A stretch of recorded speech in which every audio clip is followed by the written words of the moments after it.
Mas, gente, boa tarde. Obrigada, professora Joy, pelo convite. A gente até então estava trocando ideias pelo Space, né, do Twitter, então acho bem legal ter a oportunidade de falar com os alunos do primeiro período e de outros cursos aqui, que não sejam de exatas da universidade. Vocês vão visualizar que, eventualmente, algum cachorro meu vai latir. Eu tenho 6 salsichinhas, eles são maravilhosos. Um deles está deitado ali no canto do sofá, está totalmente entregue ao sono, mas eles têm sido a parte divertida aqui da pandemia e das aulas online e das palestras. Eu gosto de começar sempre assim, me apresentando, falando do lugar que eu nasci, né? Do lugar de onde eu tô falando com vocês. Eu sou da Baixada Fluminense, na verdade eu nasci no Rio, mas eu sempre morei na Baixada Fluminense do que de Caxias. Então eu acho que eu só fui ao Rio porque provavelmente era o hospital mais perto, minha mãe estava na rua. Mas se não fosse isso, eu teria nascido no hospital em Caxias mesmo. Sempre morei aqui, né? E quando eu decidi ir para a computação, e eu estava refletindo isso hoje, até para saber, para conseguir compartilhar com vocês um pouco da minha história. Quando eu estava pensando sobre o curso de computação, sobre tecnologia, eu tinha outros interesses também, né? Outros interesses de áreas, temas, e eu pensava muito no futuro. Eu acho que isso é bom e é um problema ao mesmo tempo. É um problema porque ele gera muita ansiedade. Quem está no primeiro período da universidade sabe que você vai tendo contato e vai vendo as disciplinas, e você olha e fala assim, ai, cara, eu quero logo chegar nessa fase, eu quero logo chegar nesse lugar, enfim.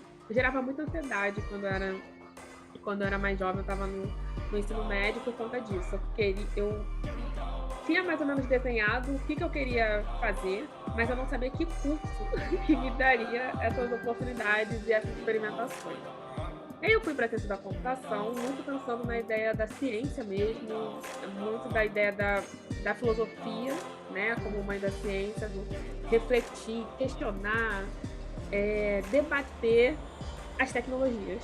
Então, falei, cara, esse curso deve me trazer isso muito mais do que engenharia, que vai me colocar muito para o lado da prática, resolver com as ferramentas que nós temos em mãos e depois que você vai refletir sobre essas ferramentas. Esse é o meu entendimento da engenharia, então por isso que eu não considerei nesse momento. Eu fui para a ciência da computação, mas eu tinha um interesse na comunicação, eu tinha um interesse na comunicação visual, eu tinha um interesse no debate. E aí, quando eu cheguei, né, tô fazendo esse caminho da minha chegada até a universidade, até a PUC. Antes de eu estudar na PUC, eu estudei numa universidade federal, né, numa universidade de Petrópolis, que era ali dentro do Laboratório Nacional de Computação Científica, que é o LNCC. Tinha uma universidade ali dentro do LNCC, né? O LNCC é um laboratório que tem bastante história, bastante contribuição na área de ciências exatas. Ele eu acho que ele é o laboratório que tem o supercomputador que tem no Rio de Janeiro, que tem no Brasil, está lá no LNCC. E tinha uma universidade lá que era financiada pela FATEC. Uma das redes da FATEC tinha rede só de universidades, que chamam de FATERG. E eles ficavam dentro do LNCC. Então a gente acabava tendo contato muito próximo com os pesquisadores diretamente. As palestras, as aulas, eles deixavam livros desde o primeiro período para você assistir. E era uma galera muito técnica, era assim, muita gente da matemática e muita gente da área de saúde, muita gente da biologia estava ali, né, estudando, inclusive os modelos matemáticos junto com as vacinas. Eu acho que na época estava muito assim, na mídia, e estava acontecendo muito casos de dengue, por exemplo. Então, assim, eu não sei se vocês sabem, mas a região serrana, ali, Friburgo e Teresópolis, eles já tiveram alguns prêmios de controle, de prevenção de alguns desastres naturais e prevenção de algumas doenças que surgem como a dengue usando tecnologia. Então, estava ali. E era maravilhoso, gente. Eu adorava estudar em Petrópolis. eu corri atrás do ônibus, para você ter ideia. Aí uma vez eu corri atrás do ônibus, entrei e o motorista falou assim: minha filha, não precisa correr, a gente te espera. Eu achei aquilo tão surreal, porque, gente, aqui na capital e na Baixada, a gente não só corre, a gente corre e perde o ônibus. É a humilhação, né? Aquele meme é a humilhação. Então eu tava acostumada com isso. E quando eu vi o motorista falando, eu pensei, moço, não tá brincando comigo, o senhor tá com pena, não tem problema não. Ele, não, minha filha, a gente espera porque a gente sabe que esse horário sai os estudantes. E o caminho que eles faziam era para rodoviária. Fiquei um ano lá, um ano e meio. Mas o que aconteceu? No segundo semestre daquele ano que eu entrei, eu consegui um estágio, né, numa escola aqui da Zona Sul. Então a minha chegada na PUC não foi logo que eu fiz o Enem, a minha chegada na PUC foi depois. Eu estava dando aula numa escola aqui da Zona, aí da Zona Sul, ou quem estiver na Zona Sul aí da Zona Sul do Rio de Janeiro, de programação. Eu entrei como estagiária de informática, e depois eles viam que eu era muito tagarela com os alunos. Pô, Nina, você tá em qual período? Eu falei, segundo período. Você já teve aula de programação? Eu falei, já, eu fiz técnica e tal, trocando ideias. Pô, vamos pensar um projeto de 3 meses de programação para os alunos do ensino fundamental. Esses 3 meses viraram quase 3 anos que eu fiquei na escola, dando aula de programação, de robótica com sucata. E pra mim era, nossa, eu adoro, eu gosto muito eu sou suspeita, as minhas professoras, eu sempre gostei eu visualizava, eu gosto dessa área, mas o que eu gostava ali era todo o aprendizado que os alunos geravam junto comigo. Porque são muitas perguntas, gente, se vocês têm irmãos mais novos ou tiveram contato com o ensino fundamental 2, eu não sei de onde sai tanta pergunta. Era pergunta, assim, de coisas que eu não tinha nem parado ainda eu não tinha conseguido estudar ainda. Então eles mantinham um ritmo muito, muito interessante. E ali eu estava em contato com uma geração muito diferente da minha.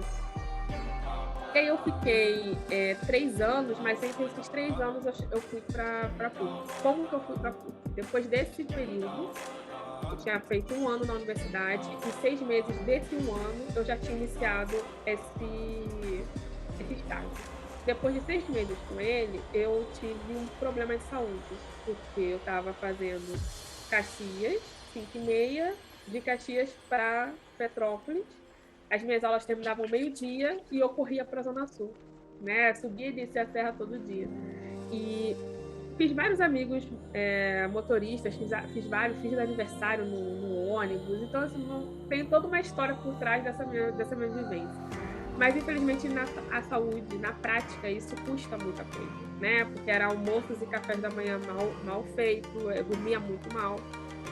E aí, depois disso, quando eu tive um problema de saúde, o médico falou, olha, eu tinha 19 anos na época. Olha, Nina,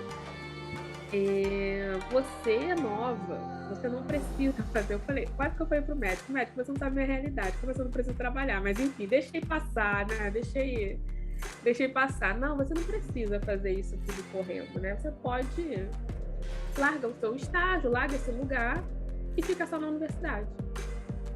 Aí eu fui falar com o estágio e falei assim, olha, eu acho que eu vou ter que sair e procurar algum perto da minha universidade em Petrópolis. E aí eles falaram, Nina, a gente queria te contratar. E aí seriam mais 2 anos de trabalho dentro da escola, contratar. A gente queria te contratar para um projeto específico de educação e computação com os alunos. Poxa, não tem universidade aqui que te interesse? Na capital? Você não quer sair de Petrópolis? Aí eu fui ver as opções, né? Claro que eu me interessava, só que eu gostava também muito de Petrópolis. E tinha sido uma conquista que eu tinha escolhido, né? Entre Petrópolis e Unirio. Na época eu escolhi entre essas duas. E a UERJ tinha vindo depois eu tinha passado, mas eu já estava matriculada lá. E aí eu fui ver as opções, eu tentei o FRJ, tentei a transferência, o FRJ, o UERJ, PUC, que era Niterói, né, onde que eu estava com a cabeça, não fazia sentido, mas eu tinha tentado, FRJ, UERJ, UF e PUC. Só que a PUC, gente, não era a minha opção, assim, eu não visualizava porque eu não sabia nem que tinha opções de bolsa. Essa era a questão toda, que era tão distante para mim que eu não conseguia olhar que tinha bolsa, que tinha todas essas enfim, a bolsa ProUni, bolsa da universidade, a bolsa... de 50% para atleta e etc. Eu não sabia que tinha isso. Quando eu cheguei na universidade para entregar os documentos da transferência, só tinha uma vaga de computação. Aí eu falei assim, beleza. Né? Já estavam... Falei assim, não vai passar, vai ser o FRJ, o R ou o UF. A primeira resposta que saiu foi da PUC. E aí depois eles falaram, olha, você pode tentar ver a bolsa também, ver qual bolsa se encaixa, ou você faz um Enem de novo, puxa a bolsa para o ProUni, que eles estavam dando as opções. E aí eu consegui. Para mim foi muito surreal, porque eu conhecia a PUC por causa da Ribot, porque eles não saíam no Jornal Nacional. na minha época, quando eu estava com 17, 18, 19 anos, eles já estavam aparecendo no Jornal Nacional. Então eu gostava de robótica, eu conhecia isso. E eu fiquei assim, mano, será que eu vou aguentar ficar aqui, né? Porque era muito distante. Mas aí eu conheci todos os amigos que eu tenho hoje, são bolsistas, então muita gente da Baixada. Vocês sabem, mas a PUC tem muita gente da Baixada. Eu tenho muitos amigos da Baixada que fazem design também, comunicação. E esse foi o meu início com a universidade. Agora, contando um pouco assim, cheguei na universidade, como que acontece essa ideia de estar no digital e de estar ao mesmo tempo no digital, ainda dentro da universidade. Porque são dois mundos muito diferentes ainda. Eu acredito que em um momento eles vão encontrar a interseção, o ponto comum. Falando de interseção, porque eu saí da aula de álgebra agora. Desculpa, o ponto comum. O ponto comum. Quando eu já estava no primeiro período, eu tive um choque, enfim, aquele choque da universidade. Ai, meu Deus, não vou conseguir fazer amigos aqui e tal. Isso. Eu vi que a Camila falou que fez parte da equipe de comunicação da Ribot. Tenho amigos lá que foram para viagem agora, que eles vão ter do campeonato, enfim. Eu fiquei 6 meses sem falar com ninguém na universidade. Eu falei assim, mano, já era, depois eu vou trancar essa universidade e vou sair. Eu fiquei 6 meses. Quando eu falo isso, a galera não acredita. Eu fiquei 6 meses sem falar com as pessoas. Eu entrava e saía, ia trabalhar, voltava. Eu não conseguia me comunicar. E as aulas, né? Eu tinha aulas no CTC que precisava de trabalho em grupo. Eu não conseguia me sair bem na comunicação para fazer esses trabalhos em grupo. Depois de 6 meses, eu mudei a minha estratégia. Gente, estratégias são muito importantes. Eu mudei meu plano. Durante as férias da PUC, eu entrei nos cursos... Esses cursos que às vezes rolam, agora no presencial não, a gente está na distância não. Mas cursos de férias que rolam assim, hackathons, 2 semanas de programação, 2 semanas de hackathon alguma coisa, coisas assim. Estava rolando isso na universidade, rolou um hackathon, que era um ônibus móvel para você aprender linguagem para construir aplicativos para Apple. Tava rolando isso nas férias. Eu falei assim, quer saber? Eu vou entrar nisso para eu conhecer as pessoas fora desses 6 meses. E aí eu fiz amigos. Eu fiz amigos da informática, fiz amigos que tinham ali da comunicação. E depois a gente fez um projeto, e aí eu fui conhecendo outros amigos, fazendo outras amizades no bolsista, e com bolsistas durante as férias. A gente fez um projeto chamado Bússola, na universidade, que era um projeto que a gente visitava escolas do ensino médio, falando sobre os nossos cursos. Então tinha gente de letras, comunicação, relações internacionais. Foi um projeto bem legal, a vice-reitoria comunitária apoiou bastante a gente nesse projeto. Esse projeto durou alguns meses e depois ele finalizou. Mas aí eu fiquei com as amizades, isso foi bom. Então, o que eu fiz? Eu mudei a minha estratégia, falei, mano, eu quero participar mais desse lugar e quero conhecer as pessoas. Eu não vou, trancar isso aqui. Então, eu fiz isso para conhecer as pessoas e acabaram saindo projetos muito legais. Durante essas vivências, eu tive, de novo, o retorno da vontade de fazer coisas diferentes sem sair da computação. Aí entra um grande problema na cabeça das pessoas. Tem gente que acha que eu sou de design, tem gente que acha que eu sou da comunicação social, tem gente que acha que eu tô na filosofia. Eu acho tudo isso engraçado, porque são áreas que eu realmente gosto, Mas que não vai dar para pegar no diploma é tudo isso. Eu não vou formar na universidade em 4 cursos diferentes. Não vai acontecer isso agora. Não vai acontecer. Mas eu acho interessante porque isso mostra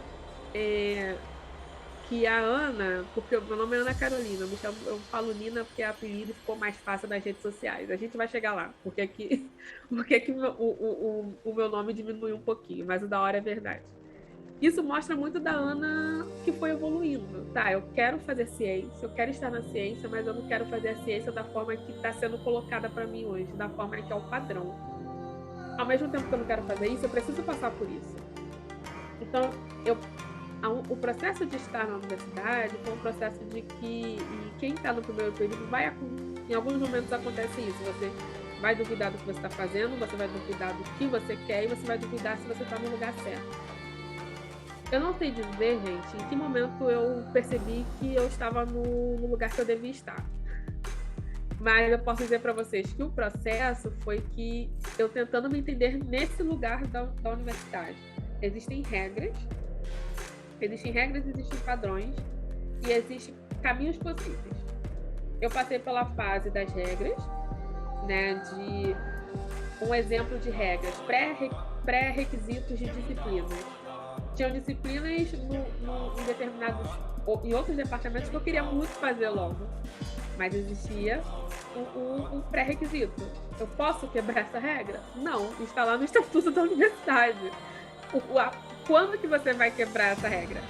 Jamais. Então, assim, isso é um exemplo de quando você entra na verdade, você se depara com regras no mundo real também. E aí você escolhe, você vai ficar tentando quebrar essas regras incansavelmente e não olhando os outros caminhos possíveis, ou você vai olhar esses caminhos possíveis. Um caminho possível que eu vi para isso, ser ouvinte em determinadas disciplinas. Então, eu mandava um e-mail: oi, professor, tudo bem? Sou aluna tal, de tal departamento, queria ser ouvinte. As respostas dos professores eram assim: mas você quer ser ouvinte, mas essa aula conversa assim, não sei se vai servir para você. Não, professor, vai servir sim. Eu online agora, eu fiz isso. E eu ia assistir as aulas assim, para ir trazendo esse interesse. Em um determinado momento da universidade, no meio dela, eu percebi que não tinha como eu ficar, e essa era uma ansiedade do ensino médio, não tinha como eu ficar só dentro da academia. Como que eu gerava e como que eu colocava um impacto de fato social do que eu estava fazendo, do que eu estava estudando, do que eu estava aprendendo, do que eu estava aplicando no trabalho. Foi nesse período que eu saí da escola, porque a escola também tem regras de horários e regras de horários bem definidos ali. Aí eu pedi para sair. Aí eles, poxa, eu falei, não, gente, a amizade continua, até hoje continua. Eles vão estar na minha apresentação de TCC, por exemplo, até hoje, depois desses anos todos. Continuei amigas da galera da escola. Os alunos que eu tive aula se formaram, enfim, tem uns que vão entrar na universidade ainda, então tem todo um processo bem interessante. Mas eu pedi para sair porque eu vi que era o momento. E comecei a trabalhar em ONG. Quando eu comecei a trabalhar em ONG, eu comecei a aplicar o que eu estava aprendendo na universidade, tanto na computação quanto nas outras disciplinas, com pessoas da minha realidade. Então eu estava vendo assim, cara, existe um impacto que eu consigo fazer. Esse impacto que eu estou fazendo agora, primeiro, são com as oficinas e com a parte que está mais relacionada à educação. Quando eu fui tentar, e eu continuo tentando hoje, conciliar esse lado mais de compartilhar conhecimento, de levantar questionamentos com pessoas de outras gerações, de outras realidades, e deixar elas, conseguirem concretizar e colocar em prática isso, que foi quando eu comecei a trabalhar em projetos de startups, assim, focadas em ferramentas tecnológicas. E aí eu fui trabalhar numa startup de robótica. Gente, sensacional, você tinha tudo à sua disposição, parecia que o laboratório do Bonelli, que você entra lá, quero o Arduino, tá na caixa tal, quero não sei o que, era tudo sim, né, na startup da robótica, era, beleza, parque de diversões. Adorava. Mas eu tava ali, gente, eu vou criar esse robô, mas eu vou fazer o que com esse robô? Me fala, qual é o resultado? E esse resultado é o impacto. Tem pessoas que o resultado vai ser a métrica. para mim o resultado vai ser o impacto. E essa é um aprendizado constante. Não é todo lugar que eu vou estar que eu vou conseguir gerar um impacto da forma que eu estou pensando na minha cabeça. A gente precisa ir aprendendo isso. O impacto. Eu perturbei tanto eles que a gente jogou um projeto para o Museu da Manhã, que era um projeto que as pessoas visitavam o museu, olhavam para a câmera e geravam um emoji diante das expressões das pessoas. Então, se você estava rindo, ia gerar um emoji sorrindo para você e você visualizaria aquilo na tela. As crianças adoravam isso. Qual foi a questão? Nesse projeto, não estava reconhecendo o rosto de pessoas pretas. Eu fui testar o projeto dentro né? Lá eu falei, ele não está me reconhecendo e eu ajudei a construir isso. Isso foi em 2018. Foi o mesmo período que a Joy já estava pesquisando, a Joy Bulani já estava pesquisando isso e fez um documento expressando, né, demonstrando todas as tentativas que ela tinha feito e provando que aquela tecnologia que estava usando parte do reconhecimento facial, ela não estava reconhecendo pessoas negras. Né? Em 2018, era o não reconhecimento de pessoas negras. E aí ela falou da Microsoft, da Amazon, da IBM.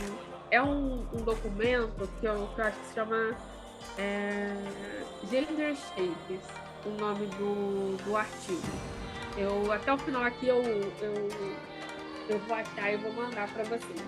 Isso era 2018. E aí eu falei, cara, gente, eu estava na ONU, estava na pista, estava na graduação. Eu nunca deixei de trabalhar desde que eu entrei na universidade. Ao meu primeiro período que foi sem trabalhar. Desde o meu segundo período eu trabalho. Aí eu falei assim, cara, que loucura. Sabe uma pessoa que vocês, não sei se vocês conhecem bem, mas a Joy conhece, que agora ela tá grávida, né? A professora... Ai, gente, eu esqueci. Não acredito. Bárbara, só não sei o seu nome dela. Bárbara Castro. Bárbara Castro, isso. Eu já ia falar Gisele, não era isso. Bárbara Castro, eu conheço a Bárbara Castro desde esse período, 2018. Ela estava dando uma oficina na ONG que eu trabalhava, que era o OLAB, que ainda existe, está no Rio de Janeiro. E ela estava dando uma oficina e eu estava acompanhando a oficina dela. E aí, no meio da oficina, ela gerou uma interação, e essa interação não estava me reconhecendo. E a gente era 8 horas da noite, a gente ficou ali, caraca, falando, olha, tá vendo? Isso o que? Será que é o hardware? Será que é o algoritmo? Então, assim, tudo isso acontecendo aqui, e a Joy já tinha colocado o problema no ar. Já tinha feito o artigo, já tinha colocado o documento para disponibilizar o documento. E aí eu comecei a ler aquilo e falei, nossa, peraí, gente. Sempre retornando no passado, eu falei assim, nossa, lá atrás eu falei que eu tinha tantos interesses e o impacto, isso é algo que eu quero me aprofundar, porque não impacta só a mim, mas impacta quem veio antes e quem vai vir depois, né? Enquanto pessoa negra. Em 2018 eu comecei a investigar viés. Como que eu fiz isso aproveitando a universidade? Uma coisa que eu acho que vocês não têm que fazer e que eu fiz. Vocês não podem ser desorganizados em relação a... Não é desorganizados, vocês não podem ser rebeldes em relação ao que a gente entende enquanto universidade.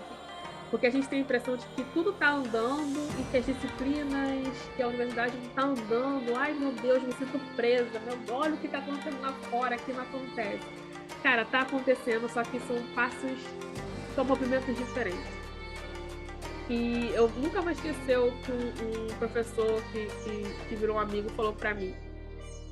Tudo que a gente não concorda, ou quase tudo, na verdade ele não falou isso, tudo que a gente não quer fazer, a gente precisa passar por ela para poder a gente entender o que a gente quer mudar.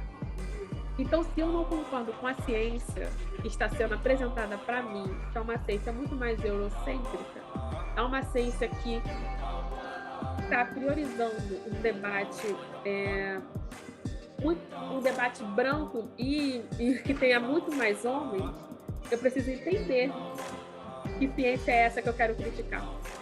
É a mesma coisa de eu criticar um texto, mas não ler o texto. Ah, eu quero criticar o autor aqui, mas eu não li o autor. Mas, ó, tô criticando ele, mas eu não li o autor. As redes sociais é assim, galera. Ah, eu quero criticar fulana, mas você leu ela? Não, não li não, mas eu quero criticar.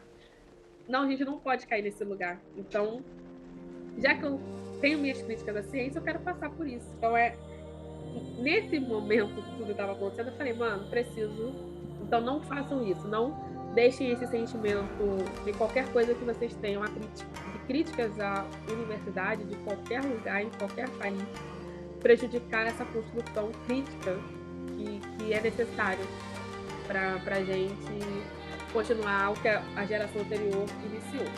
E aí, beleza, em 2018 foi isso, tudo aconteceu, eu pedi para sair da startup e continuei amiga dele. Eu não tenho problema em pedir para sair dos lugares, eu peço para sair e continuar amiga, sabe? Amizade, amizade, negócio, negócios. Eu vi que naquele momento não conseguiria continuar. E comecei a pesquisar sobre viés. Hoje eu já sei que eu não posso chamar tudo de viés, eu preciso chamar de injustiça. Quem me ensinou isso? Tarcísio Silva. Tarcísio Silva, além de ser um pesquisador, comunicador, ele fez comunicação social, mas ele fez comunicação e tecnologia, né? Depois vocês podem dar um Google no Tarcísio, o blog dele é super conhecido e tal. O Tarcísio já também estuda sobre racismo no algoritmo e justiça no algoritmo. Eu aprendi com o Tarcísio isso. Quando a gente chama de justiça, a gente traz para o debate a sociedade e a responsabilidade, que é a responsabilidade que está sendo muitas vezes invisibilizada no debate tecnológico. E eu vou explicar por que isso. Em 2018 eu estava falando tudo que era viés. Em 2018 eu tenho um vídeo meu muito legal do Computação Sem Caô, que foi um projeto que eu fiz durante um ano, financiado pelo Serra Pilheira, foi um projeto de vídeos, né? Eu fiz 20 vídeos falando sobre tecnologias, diferentes tecnologias, com uma linguagem mais acessível e trazendo a ideia de que a sociedade precisava participar do debate. Essa era a ideia financiada pelo Serra Pilheira. Foi um projeto muito legal. Minha avó participou também. Isso aconteceu no final de 2018 e início de 2019. Em 2018, o que estava acontecendo também? Em meio a esse estudo e esses questionamentos que eu trouxe aqui para vocês, e essa minha inserção no meio digital de uma forma muito mais de forma como criadora de conteúdo e não como influencer, né, naquele momento, eu entrei no estágio do Apple Developer Academy. Acho que aqui que eu conheço só a Carol que tá. Não sei se outra pessoa que tá. O Apple Developer Academy, eu entrei em 2018 também. E interessante, todos os processos que eu passei lá, acho que não só da evolução do inglês, mas também de como que você questiona e como que você aprende a questionar pessoas e lugares que você tem algum tipo de admiração. Ou pessoas e lugares que já têm uma posição fixa na sociedade, tipo a Apple. Como que você retorna questionamentos que engenheiros, designers da Apple vai fazer em relação ao seu trabalho? Quem é do design sabe mais do que eu. Vocês estão acostumados com os feedbacks dos professores. Eu já assisti, eu já tive uma aula de projeto e eu falei assim, caraca, gente, se o pessoal da computação tivesse uma aula dessa, eles iam simplesmente trancar, porque não sabe receber feedback. E os feedbacks que eu vi do projeto, gente, eram feedbacks assim.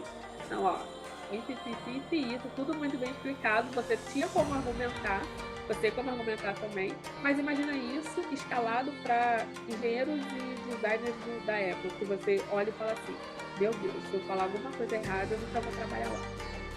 Esse era o pensamento da galera que faz, né, o Apple Developer Academy. Então foi um crescimento bem importante de saber criar, né, de saber argumentar, na verdade, com essas pessoas também, porque no final, gente, nós podemos argumentar, né, e podemos receber bem feedbacks em relação ao nosso trabalho.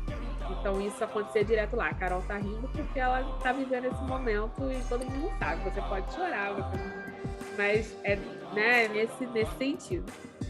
E aí teve a viagem pro evento da Apple, né? E foi muito legal. Foi a primeira vez que eu fui pra fora. Fui totalmente inconsequente, porque eu não tinha passaporte, eu não tinha visto. Foi tudo, eu consegui tudo em 3 semanas, né? Porque na minha cabeça, eu não iria sair do país antes de terminar a faculdade. Eu falei assim, não, vou sair do país quando terminar a faculdade, que aí eu vou ter dinheiro, vou juntar o dinheiro, vou ter e vou sair. Aí, beleza, veio a viagem da Apple antes disso. Muito legal, muito interessante. Conhecer outros lugares por uma semana, conhecer outras universidades por uma semana. E conhecer pessoas de outros lugares que estavam querendo fazer alguma coisa com a tecnologia da Apple. Então, fiquei 2 anos lá, a gente saiu em 2020, eu acho que a minha turma saiu em 2020. E aí, nesse período, eu continuei investigando o viés. O que eu fiz no Developer? Todo projeto que eu estava participando era um projeto educacional. Teve um projeto que foi um projeto que eu mexi com Machine Learning, para testar reconhecimento de imagem, porque eu já estava querendo começar essa investigação mais técnica do reconhecimento facial. E aí, tudo que eu investigava, eu colocava nas redes sociais. Quando me falaram assim, Nina, já me perguntaram, Nina, mas qual é o seu processo de criação de conteúdo? Gente, esse é o ponto. Eu coloco ali muito mais o processo de investigação do que os resultados finais das minhas pesquisas, sabe, dos projetos. Eu coloco o processo ali. Então, todo questionamento que eu tenho, vou falar um questionamento recente que eu fiz. Eu estou num programa de jovens líderes da internet do ISOC, né, que é o Internet Society. É um órgão que trata de governança da internet no mundo, governança da internet, moderação de conteúdo online, enfim, trata de internet no mundo. Nesse programa, eu estou tendo contato com a galera do Haiti, com a galera do Reino Unido, com a galera da Argentina. Então, né, são pessoas de vários lugares. E um questionamento recente que eu fiz por esse processo que eu estou passando foi o seguinte: por que a gente está criminalizando a pirataria? Eu queria entender por que nós estamos criminalizando a pirataria, porque eu estou tendo esse contato lá. E aí eu fiz o meu questionamento em forma de threads. Aí a galera falou assim, Nina, mas como que você parou para pensar em criar esse conteúdo? É aí que tá, parece que tudo que a gente está falando ali é um conteúdo, mas no final eu estou falando do meu processo, eu não estou pensando o conteúdo para um público-alvo. Eu não paro para pensar isso. Então, é importante trazer diferenciar isso para vocês, porque a gente está vivendo um momento que influenciar e estar no debate digital se faz muito importante. Eu digo assim, de forma sendo política mesmo. É importante a gente tentar desfazer fake news, mas é importante também a gente se resguardar. E nesse meio digital, quando a gente é muito jovem, a gente não sabe fazer isso. Ou a gente vai acelerar tudo e tipo, vou falar isso, não vou me resguardar, ou a gente vai se resguardar e não vai se posicionar. Então é um dilema. Mas enfim, eu falo muito mais do meu processo. Eu comecei a fazer isso naquela época, de 2018. O processo investigativo do FIES, o processo investigativo das tecnologias que eu estava estudando na Apple, sem citar, porque a gente não pode falar. O processo investigativo de trabalhar com aplicativos de educação.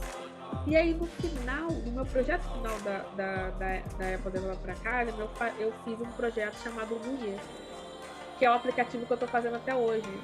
Né? O nome, se você estiver falando muito rápido, ou Google. Eu deixa eu digitar aqui.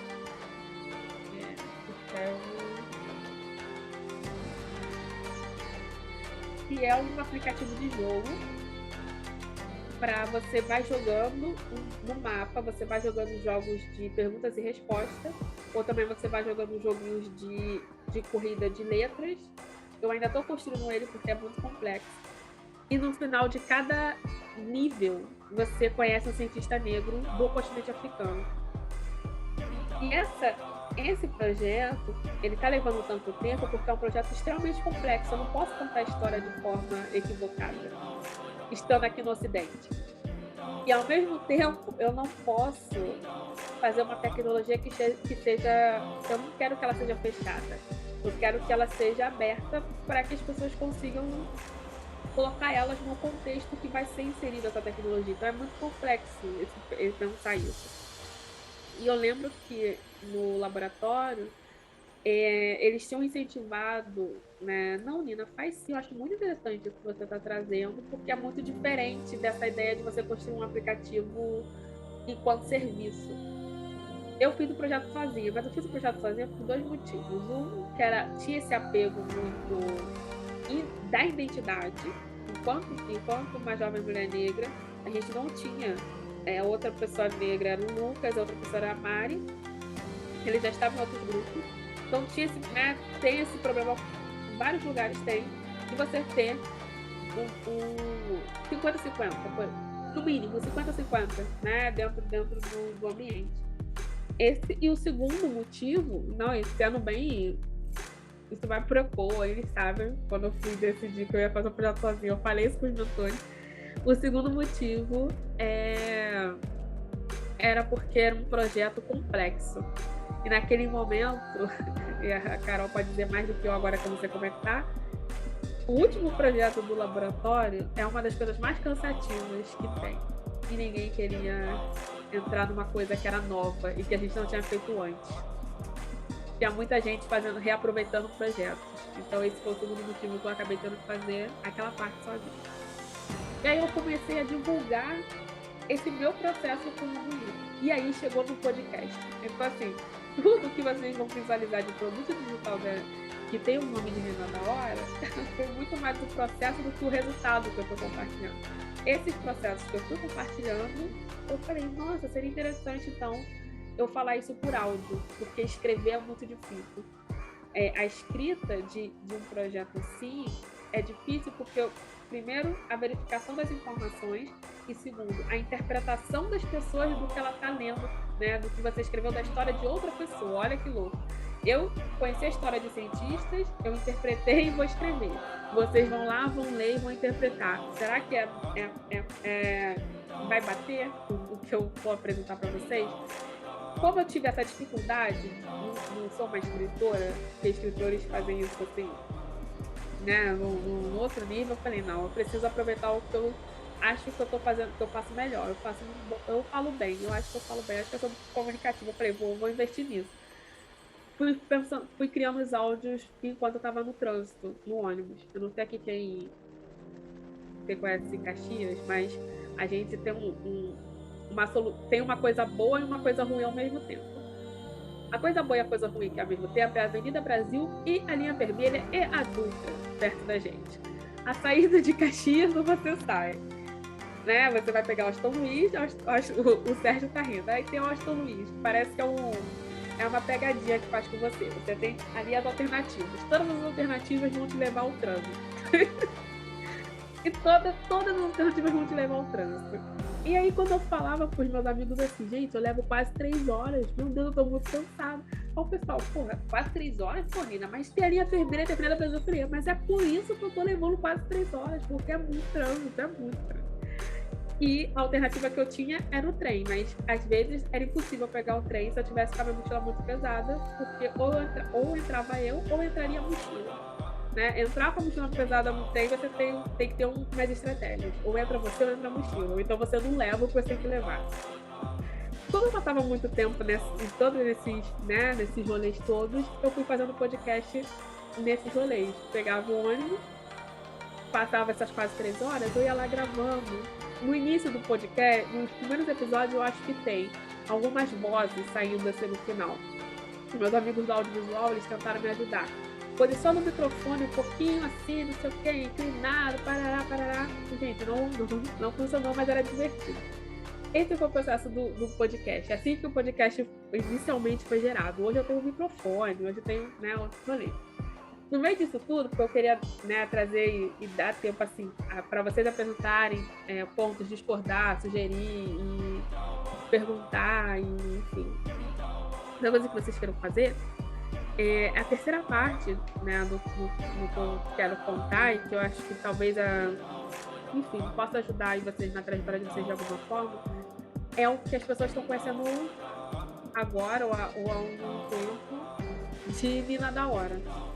Até esse período aí da Apple Developer Academy, e o Guga vai saber falar muito bem, o Gustavo Gobichês, eu tava ali como Ana da Hora, Ana Carolina da Hora, de onde que saiu Nina, né? Por que veio Nina e por que a Nina tá nesses lugares que eu tô hoje.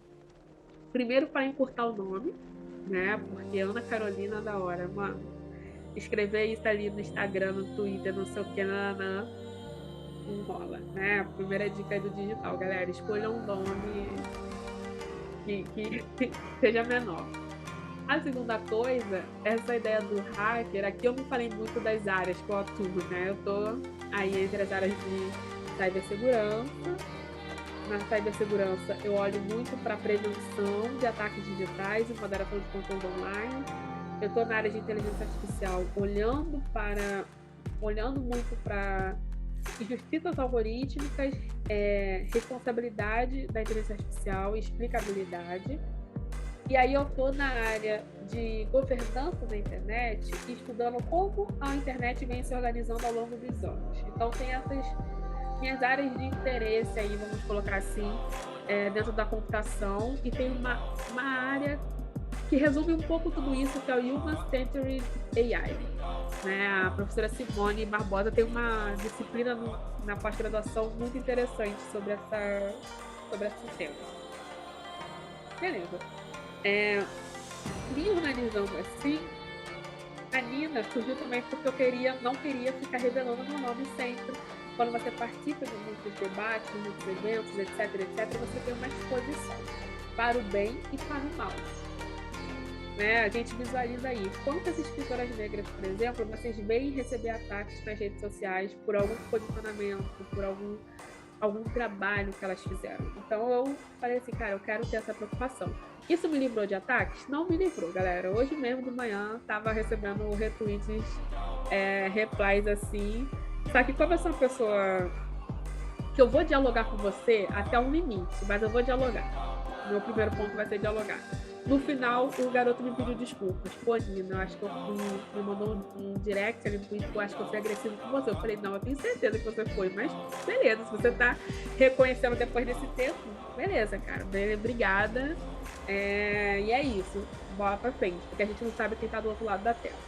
Então, Nina também veio por conta dessa preocupação da exposição, da minha figura, de quem mora comigo, família, amigos, etc. E aí, essa construção hoje, um amigo me perguntou assim, Nina, como que você está organizando na internet hoje? Porque eu senti uma mudança. Qual foi a mudança?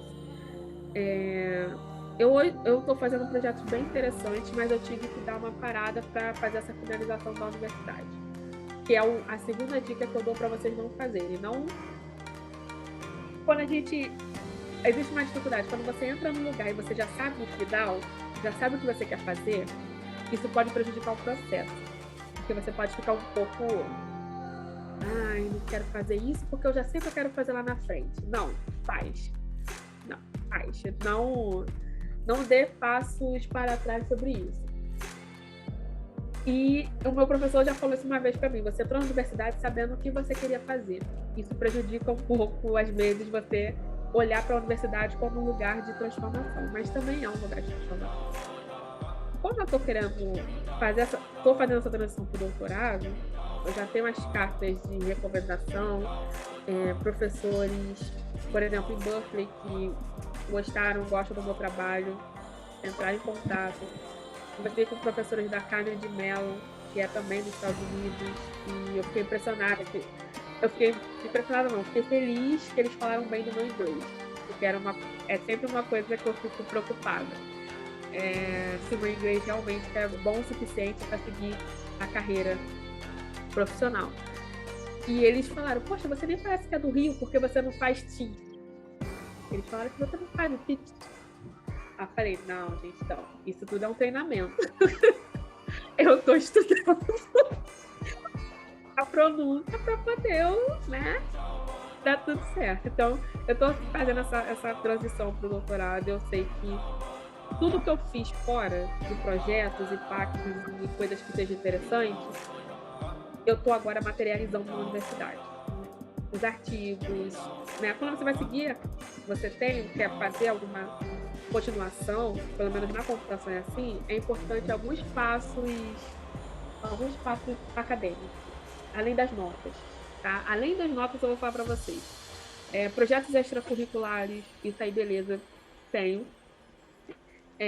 Você falar das suas vivências, né? Uma amiga falou, se você quer ir para os Estados Unidos, você precisa ser confiante no que você está escrevendo para eles. Tipo assim, eu sei fazer isso e eu não sei fazer isso. O que eu quero aprender? Como que eu quero aprender? Na computação é assim. Estou direcionando para isso, então eu visualizei que nesse momento, como eu estou com esses projetos interessantes, e estou faço parte do Conselho de Segurança do TikTok no Brasil, eu quero aproveitar isso tudo para ir concretizando no meu meio acadêmico. E aí vai sair um artigo, por exemplo, que a gente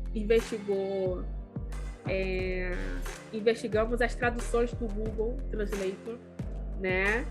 Gente, depois eu não sei se a Joyce se interessaria, eu vou mandar o pré-print, porque depois que a gente terminou o artigo, ficou muito legal. Toda a investigação que a gente fez das traduções do Google Tradutor, tem muita tradução equivocada do algoritmo, tanto no design quanto no resultado final. Então a gente investigou isso, foi junto com um professor, foi um pesquisador da Carne de Mello. Essas investigações de viés, desse olhar, olha bem, foi em 2018 que eu comecei a olhar para isso. Mas agora eu estou trazendo o que eu olhei fora da universidade para dentro da universidade para eu dar uma continuidade. De certa forma, não foi de todo ruim eu ter feito projetos extras e ficar fazendo essa transição entre universidade e sociedade, né? Porque no final é isso, a gente vai se formar, a gente tem que ver o nosso impacto ali. Então agora eu estou muito nesse lugar de olhar a internet estando fora dela. Quando eu falo que eu não quero ser influência, é porque eu quero compartilhar. Eu não quero influenciar. Eu quero compartilhar. Mas eu preciso olhar, né, a moderação de conteúdo online, eu preciso olhar todo esse debate político que está acontecendo nas redes sociais com uma perspectiva diferente e não com a perspectiva de uma pessoa que está participando disso. Eu não posso ser enviesada nesse processo. Então eu decidi, nos próximos 4 meses, não fazer mais evento e nem dar entrevista. Isso é um motivo. Outro motivo é porque tem 3 motivos. Esse é o primeiro.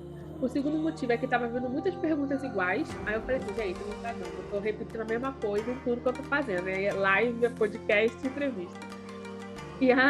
E a terceira coisa é para que eu descansasse mesmo a minha mente em algum momento da minha vida. Acho que eu tive alcances e projetos muito legais. Eu fiz coisa muito legal, sim. Isso eu não errei, mas eu fiz muita coisa legal. Participei de muita coisa legal. Mas existe um momento que a gente pode descansar também. Eu não preciso estar nesse motor. E eu acho que, enquanto estudante de graduação, eu fui para espaços que eu não esperava alcançar enquanto estudante de graduação, mas que nesse final, eu quero entregar o meu TCC, que é o Injustiça do Algoritmo no Reconhecimento Facial, e quero ter um descanso antes de eu partir para a minha próxima etapa. Então, eu considerei isso como uma boa oportunidade. Nos próximos 4 meses eu deletei isso, vou continuar fazendo meus projetos e os trabalhos um pouco mais silenciosa na mídia. Isso trouxe boas entradas aí, boas oportunidades para o futuro. E eu fico feliz que a galera não achou isso arrogante. Hoje eu recebi um convite que eu falei assim, infelizmente esse convite é maravilhoso, eu vou ter que dizer não, porque eu tô com compromisso comigo. E com essa finalização e essa transição dentro da academia. O que vocês devem estar se perguntando é se eu vou continuar na carreira acadêmica, gente. como eu não visualizo a ciência como um lugar que eu tenha que fazer só dentro de um laboratório, eu considero importante continuar a relação academia e sociedade. Sempre foi assim. Eu acho que em outros departamentos vocês até vivenciam isso muito mais do que eu. No departamento de informática, sendo muito sincera, assim, em outros departamentos você deve vivenciar muito mais isso, né? De projetos que vocês vão a campo, vão observar, vocês vão gerar um produto que vai ser testado em algum lugar dentro da sociedade. Eu falo do design porque eu tenho muitas amigas que se formaram e que estão.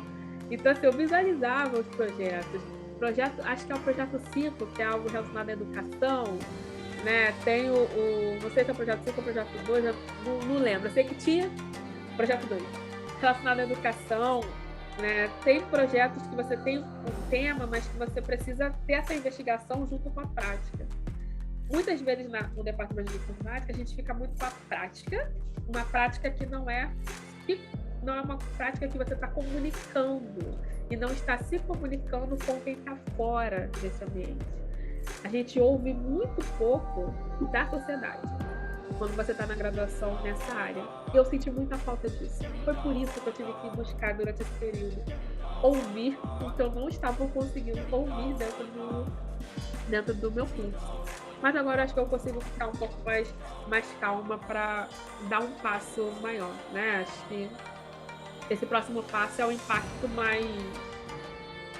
É um impacto que não fique só no Sudeste, por exemplo, ou talvez não fique só no Brasil, mas para isso eu preciso ter uma preparação e estou me preparando para isso e olhando sempre assim, sou uma pessoa que me reconheço como mulher negra dentro dessa sociedade. Então, os obstáculos eles não vão parar, independente da posição que eu esteja.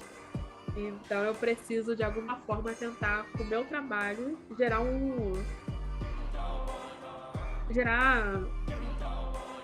caminhos possíveis para essa galera. Então, tudo isso que eu compartilhei com vocês, que eu fiz um resumo e tal, muito pensando também no lugar de onde eu saí. Por isso que eu comecei falando, sou de Caxias, nasci no Rio, mas eu só fui nascer mesmo. Minha mãe tá aqui na sala, não vai me deixar mentir. A bolsa dela deve ter estourado na rua e o hospital mais próximo deve ter sido no Rio de Janeiro.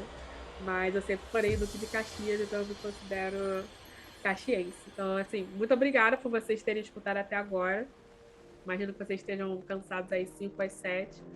E, enfim, tô feliz. Obrigada, Joy, pelo convite. E vamos lá, galera. Falem, não fiquem com vergonha. Eu falo muito e mas gosto de ouvir também. Eu vendo o discurso e tal, você citou bem rapidamente a questão do racismo no algoritmo. Você poderia dissertar um pouquinho mais, não muito, uma coisa muito grande, mas eu queria saber um pouco mais disso, que me abriu a curiosidade. Nesse processo de construção de ferramentas tecnológicas, envolvem muitas mãos, muitas perspectivas diferentes e envolve ali um tempo que a gente tem que ter de colocar no ar e testar. Beleza, tá. Produtos digitais, ferramentas digitais. Mas nesse processo tem eu vou colocar assim dois pontos que influenciam, mas eles não são os únicos pontos.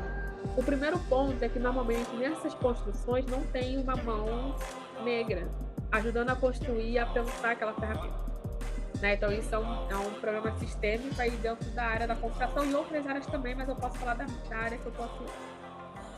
O segundo ponto é que o racismo algorítmico ele não é do algoritmo. Quem tem o viés é o ser humano, né?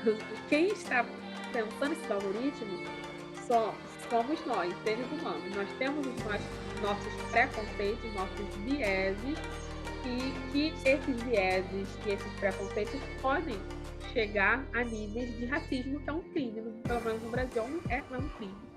Né? E de discriminação racial também, que aí são, né, dois conceitos diferentes, mas eu não vou entrar nesse detalhe agora.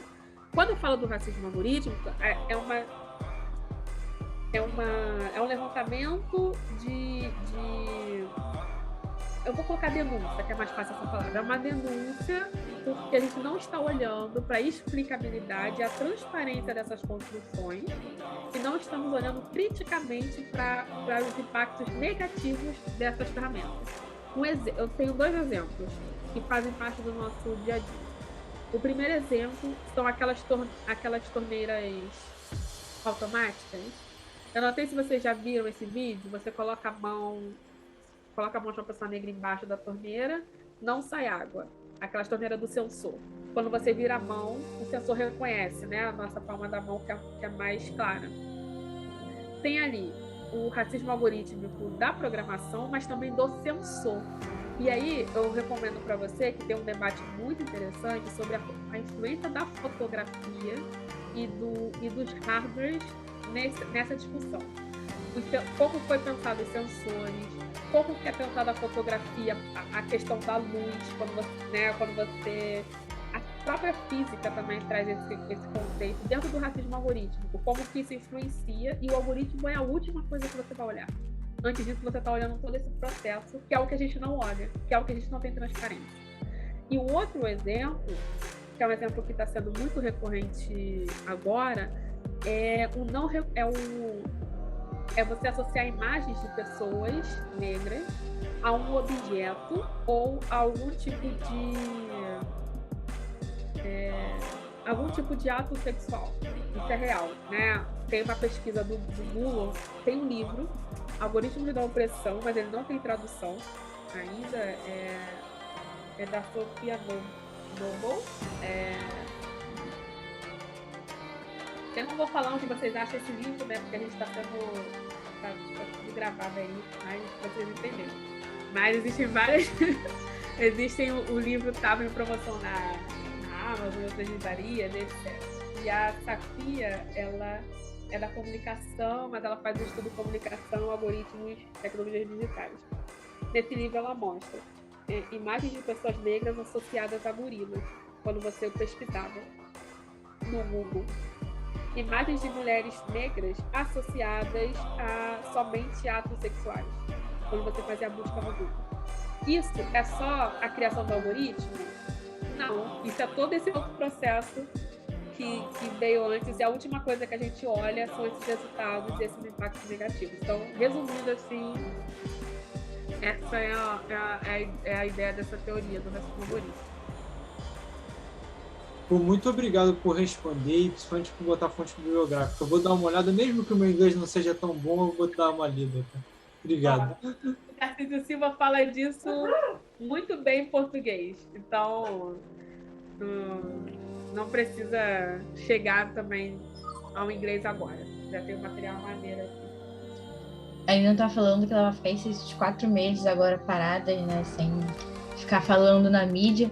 Mas eu venho escutando ela desde 2018, desde o NAV, onde eu estudava, e acho que eu não sei se eu já cheguei a comentar isso pra ela, mas a palestra que ela deu lá foi quando me deu um start, sabe? Assim, minha madrinha fala que foi, assim, parece que foi tudo que começou a mudar, sabe? Até meu próprio posicionamento dentro da escola, ver meus sonhos, o que eu quero, enfim. E mesmo já escutando ela desde 2018, muita coisa que ela falou eu nunca tinha escutado. E esse processo que ela teve, né, desde da primeira faculdade, o início dela da PUC, e eu fui escutando, tinha muita coisa parecida com o que aconteceu comigo. Por exemplo, eu fiz o Enem, não entrei direto para PUC. A única vaga que tinha quando eu consegui a bolsa era uma também, assim, era para conseguir entrar. E também quando eu entrei, tô conhecendo ainda, né, tô no segundo período, pessoas completamente diferentes que estão agregando, e professores, e enfim, acho que você estava falando que você tem essa diferença, né, de influenciar para compartilhar. Eu até anotei isso aqui nas suas redes sociais, mas acho que você faz as 2 coisas, tá? Só para avisar, não tenta fugir da influência não, porque você sem querer já influencia. Sim, você te falando aqui 10 mil vezes que você me influenciou em muitas coisas. Então, assim, eu acho que a sua presença... Você tá chorando ou tá coçando o olho? Vou deixar na curiosidade. Vai, pode. Tá, Eu também ia perguntar isso, mas fiquei sem graça, ainda bem que você perguntou. É porque a sua presença realmente, independente do lugar que você esteja, ou que você esteja falando, é muito importante. Ainda mais você sempre traz de onde você veio, a sua família, sua mãe, sua avó. Eu também valorizo muito da onde eu vim, das pessoas que me apoiam, o caminho que eu fui traçando. Eu me identifico muito com você, muito. Eu falei assim, eu tô pensando assim, cara, você vai ficar 4 meses sem falar mesmo? Você tem certeza disso? Ou você tá aqui ó, só pegando combustível pra quando voltar explodindo tudo. Porque eu tô assim, caraca! Eu fico emocionada porque eu conheci a Carol na nave. E de lá pra cá, tipo, acompanhar o crescimento, assim, não é só crescimento de idade, mas como pessoa mesmo, como você está se reconhecendo, como os lugares que você está ocupando, o que você está conquistando. Eu fiquei imensamente feliz quando você entrou no curso da PUC. Eu fiquei assim, cara, é sobre isso, e lembrar de tudo que a gente já conseguiu conversar sobre. Conhecer a sua madrinha é maravilhosa, né? Não preciso comentar. Ela mandou um beijo, tá? Só pra avisar. Manda um beijo pra ela também. E eu fico muito feliz quando eu escuto isso, porque tem lugares que a gente vai alcançando que a gente tem que ir lidando com alguns comentários que você fala, cara, isso não faz parte do que eu tô construindo, mas você vai ter que lidar, né? Então eu agradeço muito. Eu queria dizer que a Joy colocou a Nina de amanhã, com certeza, e melhorada, porque já vai estar com outra, já vai ter que lidar com outros obstáculos também, que vai ajudar a inspirar as próximas gerações. Então é uma continuidade, tenho certeza disso. Eu vou ficar 4 meses sem falar. Pra você ter noção, eu tenho a agenda, eu tinha agenda hoje e de manhã, 9 horas da manhã, eu também participei de uma aula da UNILA, né, a Universidade É uma universidade que fica ali no Foz do Iguaçu, né, uma universidade federal. Países latino-americanos, não é isso? Universidade Latinoamérica. Latinoamérica. Uma aula de culturas digitais e eles perguntaram a mesma coisa, mas você vai ficar sem falar assim, gente, eu já tenho essa agenda a cumprir. Vocês, né, tinha aula hoje, 5 horas, tem mais 4 eventos agora. Um ainda no final desse ano, setembro e outubro. Então, assim, se eu não fechasse, eu entraria novembro, dezembro já, e quanto mais data sobra, se eu fui fazer a métrica dos eventos que eu participei esse ano, que foram quase 150. Eu acho muito para 8 meses. Eu falei assim, caraca. E o ano passado foi muito mais, né? Eu tinha falado ano passado eu falei para mais de 1.000 pessoas na métrica que eu vou fazendo, né? Cada palestra, a quantidade, eu pergunto assim, mais ou menos, eu consigo visualizar. E aí eu falei, mano, eu vou precisar realmente tentar dar uma relaxada. Então eu vou ficar, porque eu já tenho essa agenda, eu tenho mais 4 eventos, então vocês vão ouvir falar ainda desses 4 que forem abertos ainda. Um ainda no final desse ano, que é o evento do Gato Mídia, sobre democracia digital, favela, né, no final desse mês, na verdade, e mais 2 em setembro e 1 em outubro. Mas até aí, olha a diferença, são 4 eventos muito bem espaçados. Então, realmente, nesse momento eu vou ficar sem falar de podcast. Hoje sai um episódio que eu participei, então vocês podem ouvir minha voz lá no podcast da Laut BR de tecnologia de vigilância. Mas eu vou precisar fazer isso. E eu diria que também é uma estratégia, hein? Porque os debates estão cada vez mais violentos e perigosos nas redes, em alguns posicionamentos. Então é uma estratégia também aí de saúde mental, pensando que a gente vai ter que resistir em 2022. Porque se 2018 foi aquela coisa toda, 2022 vai exigir da gente também uma resistência. É por isso, explicando melhor, realmente eu gosto de falar, mas vou ter que fazer isso. Sérgio? Olá, gente. Não tenho uma pergunta, né, para fazer. Naquela hora eu estava rindo porque eu só vou fechar minha câmera porque esse meu dispositivo ele acaba travando muito, né? E eu trabalhei ali na Dutra, na Fabrimar, né? Hoje estou em Niterói, 10 meses que eu estou aqui em Niterói, mas eu sou oriundo ali do Meia e peguei todo esse trânsito que você fala e tal, do Brasil, né?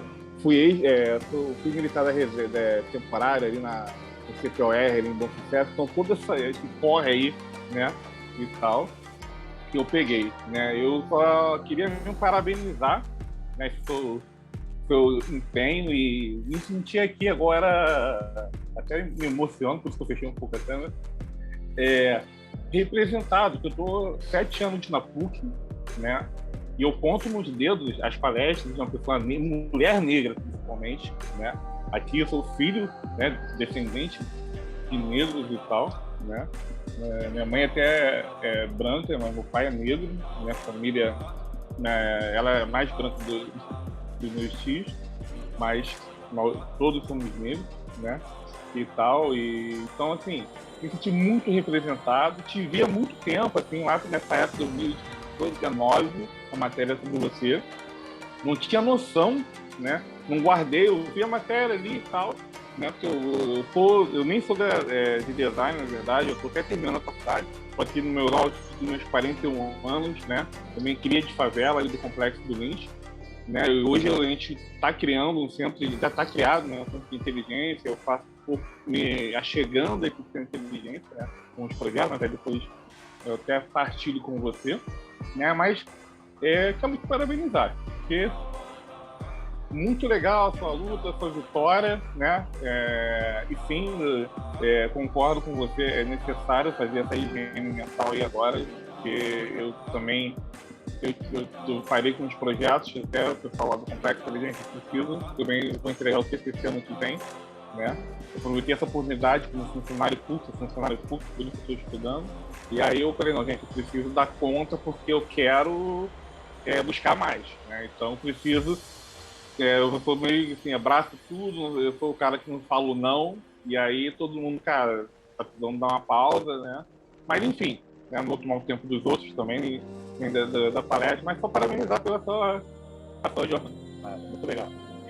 Obrigada, Sérgio. Obrigada pelo parabéns. Parabéns e boa sorte também, né? Porque fazer esse estudo aí não é fácil, não. Então, boa sorte nos seus projetos. E depois manda assim, pode mandar. Eu não tô usando o WhatsApp, galera, porque, enfim, daqui a pouco eu saio de tudo.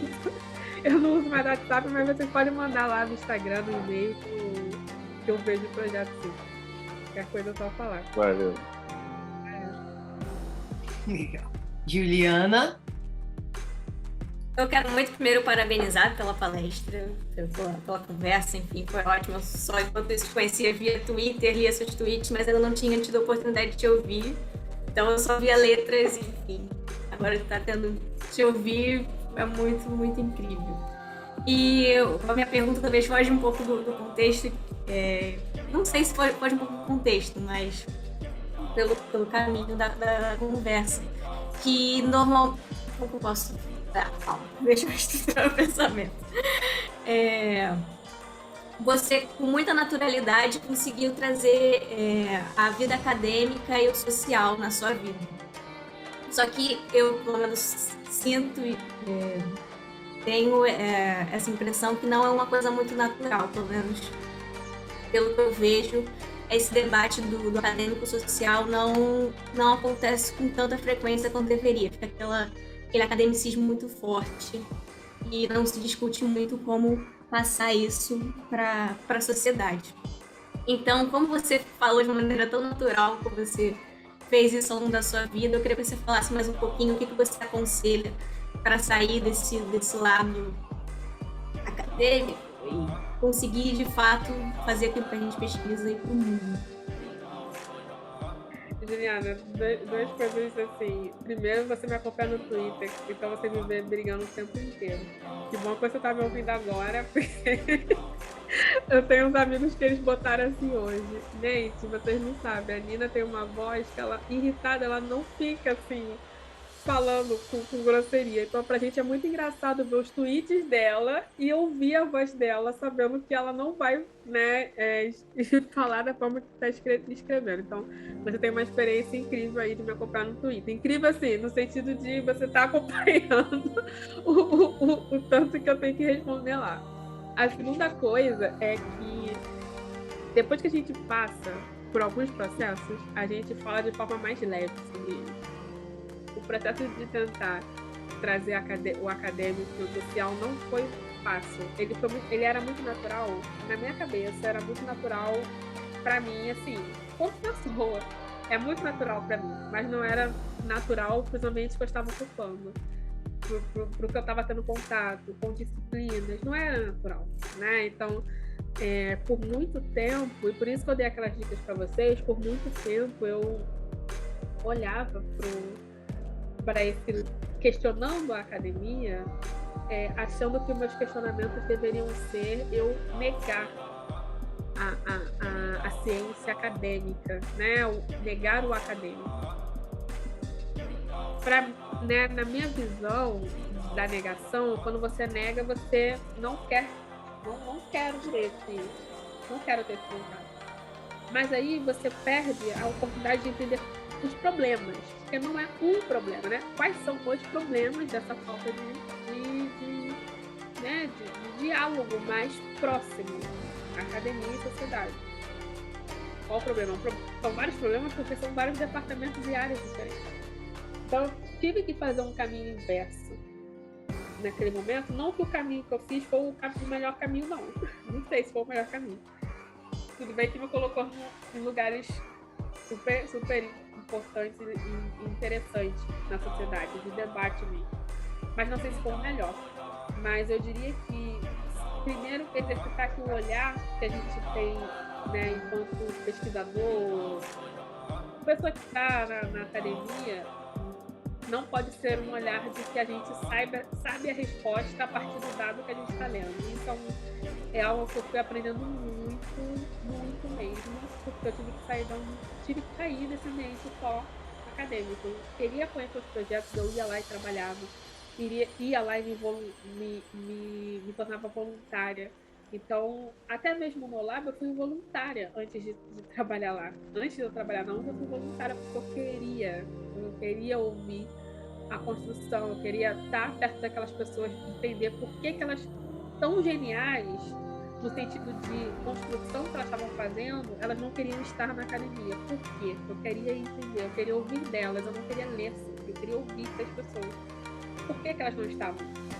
Eu vi várias respostas. Então, aproveitar esses momentos que a gente tem de ouvir quem não está na academia. Isso vale para todas as gerações.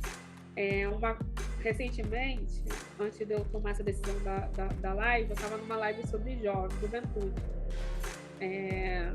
Eu acho que era uma live da ONU, alguma coisa assim, eu acho, não tenho certeza. Não lembro.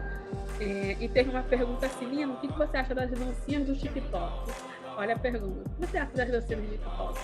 Porque eu acho que está banalizando, né? Está banalizando as danças, está banalizando o conteúdo agora tudo é 15 segundos, 1 minuto. O que você acha disso? Eu penso, olha, vamos lá.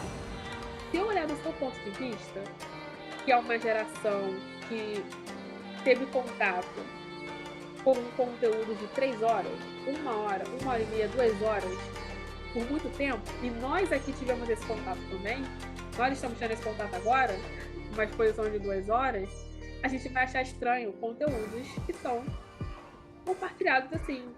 Em 1 minuto você vai explicar esse termo? Não. Mas em 1 minuto você vai conseguir atiçar a curiosidade de outra pessoa, aí eu já não posso negar. Porque a gente tem visto que isso acontece. E aí, esse foi uma coisa, de a gente olhar de outro ponto de outra perspectiva. E outra coisa que eu falei para ela foi o seguinte: esse debate geracional não vai acabar.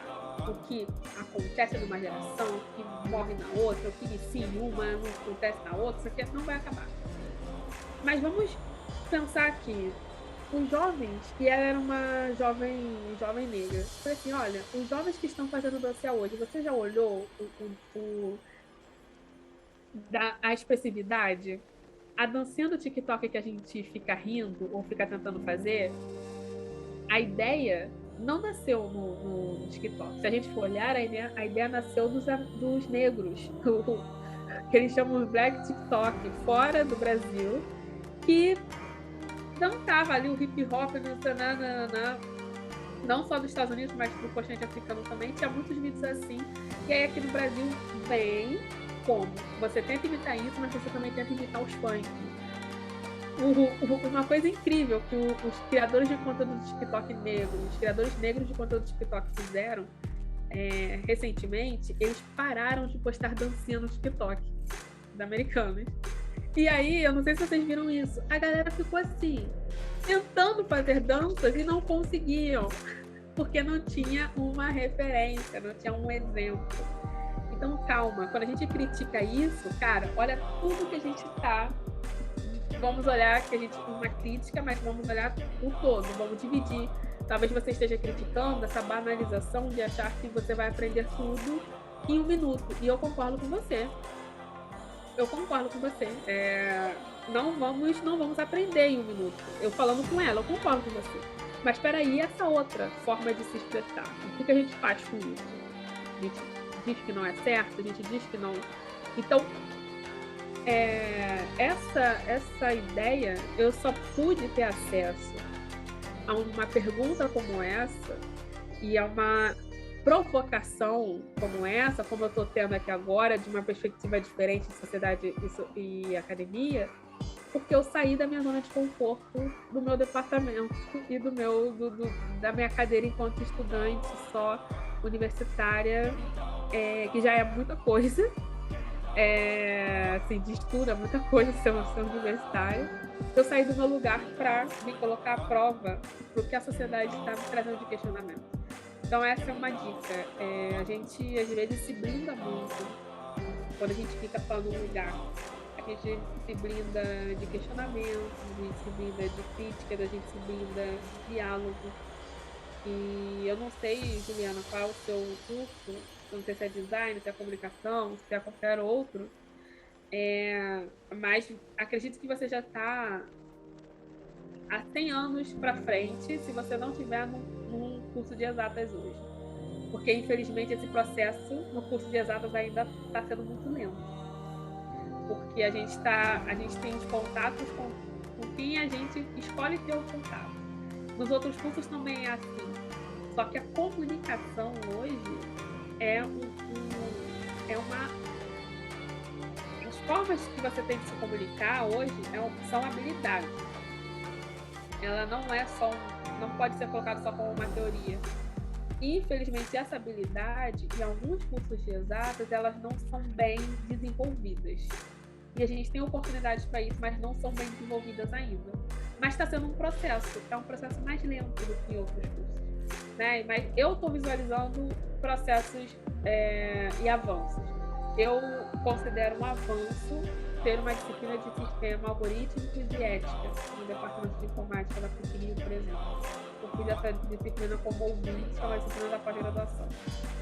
Eu considero um avanço você ter disciplinas de projeto dentro da área de ciências exatas, onde eu tenho que me comunicar com pessoas que eu nunca vi e criar um projeto com elas. Então é isso, é sair dessa zona de conforto do social e ouvir das pessoas que estão fora da academia.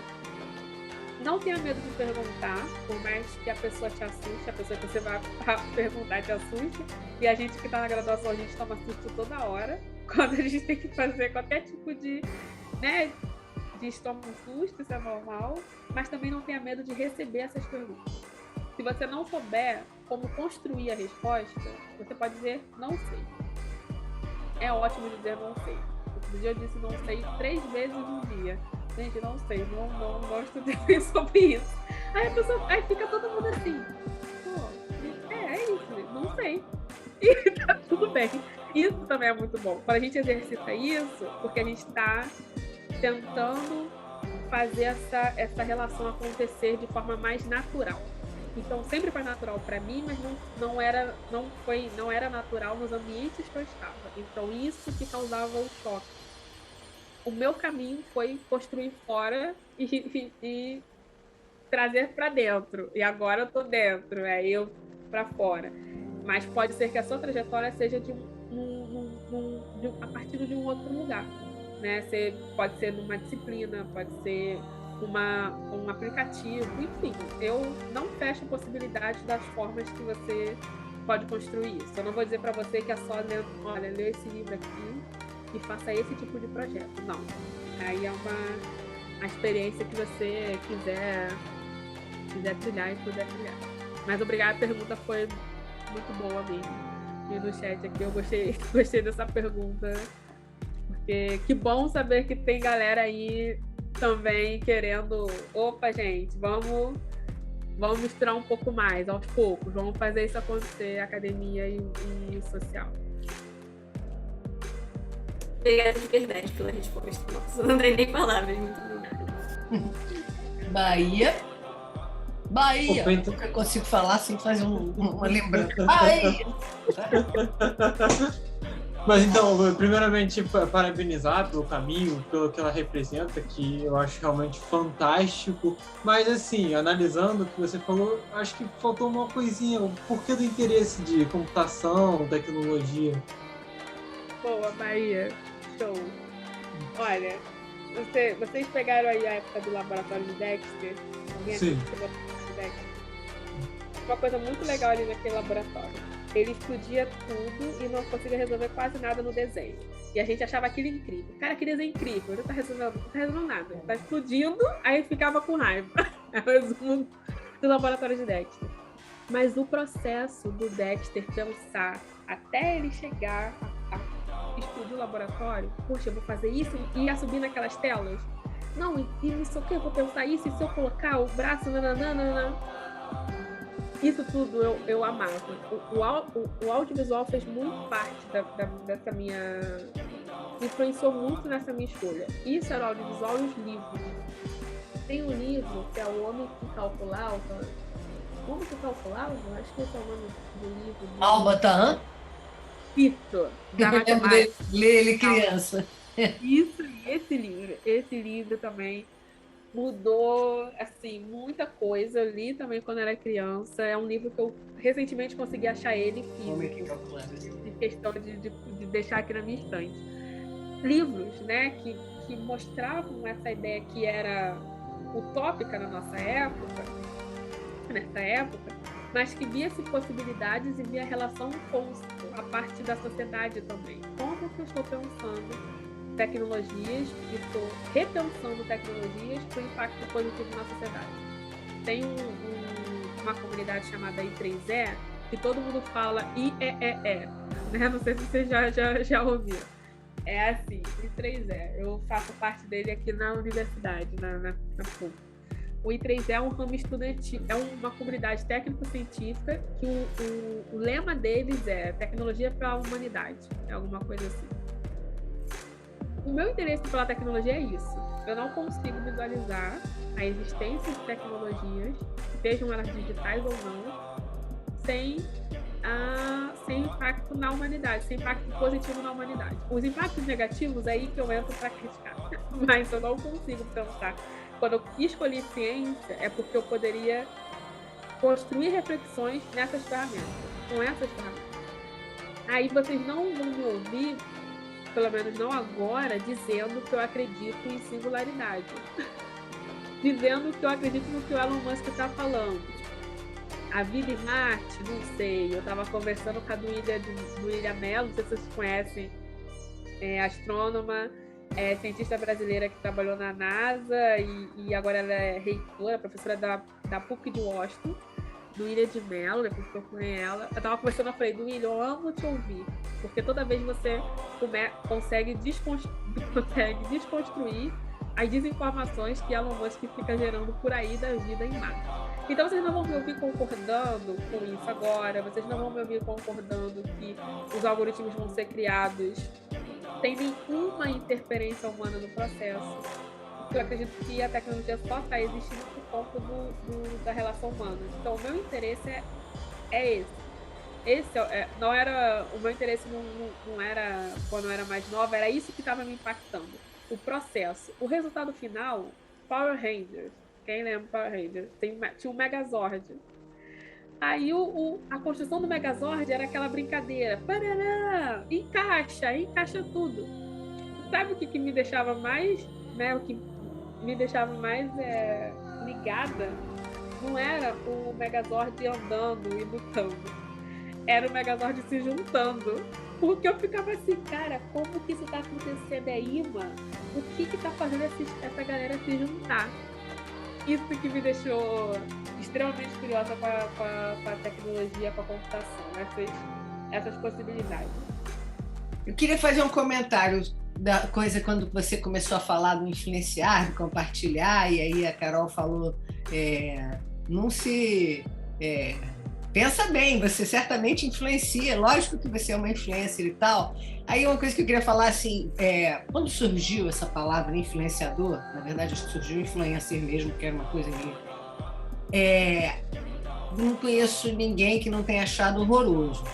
Assim, era uma coisa assim, o que você é? Eu sou um influencer. Que diabo é alguém que é um influencer, né? Como se a profissão fosse... influenciar pessoas a coisas. E, na verdade, acho que quando a minha, não sei assim, eu entendi, mas acho que é isso. Né? Quando você traz a ideia de que o que você fazia era compartilhar os seus processos, o que você estava pensando e tal, você, por consequência, vai influenciar as pessoas. Mas o seu objetivo não é ser uma pessoa influencer, um influenciador. Eu tive um aluno, muitos anos atrás, o Paulo Del Valle, que ele, nessa época que começou o Instagram, bem na época que começou o Instagram. Na verdade, eu estou falando muitos anos atrás, mas isso deve ser, sei lá, 10, 8 anos atrás. Eram umas 2 turmas aí de formação, dois cursos, né? E o Paulo, ele era meu aluno e era meu orientando de projeto final de mídia digital. E aí, no meio do caminho lá que ele estava, porque não sei se a Nina sabe, mas na verdade a gente no projeto final tem, no caso de mídia digital, tem 2 períodos, né? Um primeiro período que é mais de embasamento, pesquisa e tal, e um segundo período que você normalmente mais constrói alguma coisa. Entre esse primeiro e segundo período, ele era um cara que gostava de tirar fotos, sem o menor compromisso, ele tirava umas fotografias por aí. E aí ele começou no Instagram, ele começou a publicar essas fotos no Instagram, e ele tinha uma coisa com natureza, tinha umas fotos interessantes assim. E aí um belo dia o Instagram descobriu ele. O que queria dizer isso nesses tempos pré-históricos de Instagram? Significava que o Instagram começou a republicar, a citar ele nas publicações do próprio Instagram. Então, tem o Paulo Del Valle, tem um trabalho super bacana e tal. E aquilo ali fez a vida dele bombar de uma forma que ele começou a receber milhões de convites para fazer fotografia disso, da Nike, disso, daquilo outro.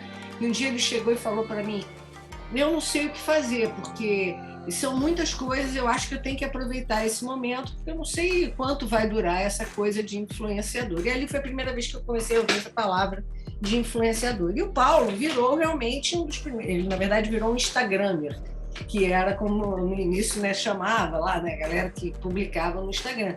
E aí ele parou, a gente combinou dele parar o projeto, enfim, e viver aquilo lá, ver o que acontecia, depois ele voltava e terminava, já que era ali uma oportunidade de uma coisa muito nova, muito diferente e tal. E assim foi. Depois ele fez um projeto que não tinha nada a ver com isso, um aplicativo e tal, eu comecei a viajar com o que ele estava trabalhando. E hoje eu vejo ele sempre, né? De vez em quando ele aparece no Instagram para mim e tal. E aí a vida dele virou realmente uma pessoa que para hoje em dia é um personagem muito conhecido, que é uma pessoa que vive do universo digital, né? Que Sérgio também deve lembrar disso, o pessoal que está um pouco mais para trás, até a Bárbara de repente, que a gente, isso é uma coisa muito recente, né? Muito novo na vida da gente. né? Você tinha rede social, assim, você já pegar, tinha o Orkut, tinha isso, depois chegou o Facebook e tal. Mas essa coisa de hoje também, e aí eu acho que cria-se uma questão que é o que a Nina está fazendo agora. Meio que tem que sair fora, fugir um pouco para conseguir, né, trabalhar, para conseguir se dedicar a coisas que você precisa, mas que aquele universo vai te tomando, e você acaba que, se não tomar uma atitude radical, não vou fazer, você não consegue sair daquilo. E aí, situações em que hoje você vê umas coisas assim muito curiosas. Por exemplo, um dentista que ele atende no consultório, faz lá todos os procedimentos no consultório, enfim, com a qualidade lá de que ele tem que fazer da odontologia, mas ao mesmo tempo ele acaba tendo que filmar, fotografar, registrar todo aquele processo para colocar no Instagram, enfim, nesse momento no Instagram, daqui a pouco em outra bola da vez, agora o TikTok entrando e tal, para que ele seja reconhecido socialmente. Então, assim, fico pensando muito nisso hoje, que é uma coisa que a gente se sente muito preso, né? Muito aprisionado mesmo. Não sei, passo a bola aí para a Nina. Então eu concordo plenamente. Eu escutei um termo recentemente de um colega da uberização das profissões. Uhum. Se você é professor, se você é pesquisador, você precisa colocar tudo na rede para mostrar o seu trabalho. Se você é qualquer outra profissão, você precisa isso, virar um influenciador para ser reconhecido, para reconhecer suas habilidades profissionais. E é muito nesse lugar que eu faço dou esse passo mais para tentar me resguardar, porque da forma que tá, é isso, chega um momento que você não consegue sair. Né? Eu tenho muitos amigos que são conhecidos, por isso que eu não vou citar o nome aqui, que só esse ano foram 4 crises de burnout. São influenciadores assim, com muitos seguidores, e o burnout não só pela carga de trabalho, mas pela carga que é colocada de que parece que você vira um espantalho, que todo mundo vai te bater. E se você não responder aquela pessoa, aí você não perde toda a sua dignidade como ser humano. Uhum. Né? Então tá realmente muito complexo de lidar com isso, principalmente quando você não quer se colocar como influenciador, né? E quando você tem caminhos e construções que você quer também dar uma atenção. E a galera acha que não, mas falar cansa muito. Quando vocês visualizarem, a escola vai falar como professora, cansa muito. Quando vocês por acaso tiverem contato com pessoas criadoras de conteúdo ou influenciadores que falem assim, gente, eu tô exausto, eu vou ficar fora da rede, entenda que é uma exaustão assim, você falar, você escrever, você fazer tudo ao mesmo tempo, porque é isso que o digital também muitas vezes acelera. O fato de você ter que fazer gravar tudo, sabe uma coisa que voltou? Aquelas lives que você mostra o seu dia a dia, que tinha um nome, né? Tinha um nome para isso, que agora ficou nas redes sociais, mas tinha um nome. Era coisa que era 1 minuto por dia, que a pessoa filma 1 minuto de cada dia. É engraçado, eu também vi isso há pouco, de novo. E retornou. Né? Você tem ali a galera no TikTok, por exemplo, o dia, gente, os jovens, o dia inteiro, as crianças, o dia inteiro consumindo e postando, o dia inteiro consumindo e postando em todas essas redes, TikTok, Twitter, Instagram, Facebook. A gente acha que caiu, mas além da terra de desinformação que se tornou, a galera do norte e do nordeste usa muito o Facebook. O Twitter não é a rede mais usada em algumas regiões, né? Alguns lugares do norte e do nordeste. Então é interessante a gente ver como está em todas as áreas e todo mundo quer ser influencer. Pergunta hoje para uma criança de 12 anos. Ela antes falava o quê? YouTube. Agora não é só YouTube, é influencer. E virou uma profissão, né? Como se fosse uma profissão. E um monte de pais colocando criancinhas pequenininhas para informação, né? Garotos de 4, 5 anos fazendo, sei lá, aquele negócio daquela gosminha que ficou na moda um tempão. Slash, tudo. A moeba? Hã? Imagina essa criança Moeba? quando É criar uma coisa assim, elástica. tem uma goma, né? Que é Goma, Slime. splash, slime. É. isso. Eu fico Carol, pensando, mas essa não. criança, quando Por causa do meu crescer, primo. essa criança quando crescer, será que ela vai olhar para esses vídeos na internet, para tudo isso na internet, vai concordar com o que foi feito com ela? Eu não sei. Mas por que eu não sei? Porque eu não sou mãe, não sou pai dessas crianças. Eu acho que aí colocaram aqui, né? O Sérgio colocou espetacularização da sociedade, sim. E eu fico preocupada isso, porque a gente não está conseguindo moderar. Se a gente mesmo não fizer isso, a moderação que vier das redes sociais sempre vai ser uma moderação incentivando a gente a engajar, a fazer conteúdo, a ficar filmando o tempo inteiro. Então, realmente, Não sei se vocês viram há pouco tempo uma coisa de uma mãe que parece uma garota que era super influencer, 12 anos, 13 anos, e a mãe cortou todas as redes dela. E, enfim, foi essa discussão da semana passada, né? E também um outro caso desses burnout, que esse acho que é público, hoje não tem problema, que é da Juju, né? Que também resolveu, acho que tem uns 2 anos ou 1 ano e meio, que ela sumiu no mapa. Até reapareceu na aula da PUC. Fala. Eu lembrei, eu ia falar no momento da primeira vez, só que eu acabei esquecendo, enfim, sobre essa questão do influenciar e do compartilhar. Porque assim, eu tô tentando, né? Eu tô tentando por diversas maneiras e há um tempo já a compartilhar realmente todo esse meu processo nas redes sociais, não com o objetivo de ser um influencer, né? Uma influencer no futuro, mas muito com o objetivo de mostrar para as pessoas o que eu tô fazendo realmente, como é que eu tô fazendo, por onde que eu tô passando. E assim, eu tô enrolando, né? Tipo, há um tempo, a minha madrinha, ela trabalha com isso, ela fica tipo todo dia, tá, mas e aí, vamos? Você quer realmente? Não sei o quê. Porque é muito complicado, ainda mais nas redes sociais, e assim, converso com pessoas que utilizam, né, até muito mais outras plataformas da rede social que elas ficam meio que ridicularizando, mas é muito mais batendo palma para esse espetáculo que está acontecendo nas redes sociais, e quem está realmente produzindo conteúdo, seja na parte educativo, enfim, qualquer área, acaba sendo, sabe, jogado de lado. E eu vejo que isso, por exemplo, as palestras que tinha, né, antes da pandemia, que eram onde as pessoas conseguiam compartilhar os seus processos, as pessoas conseguiam encontrar novos caminhos, conseguir tirar dúvida com pessoas da área.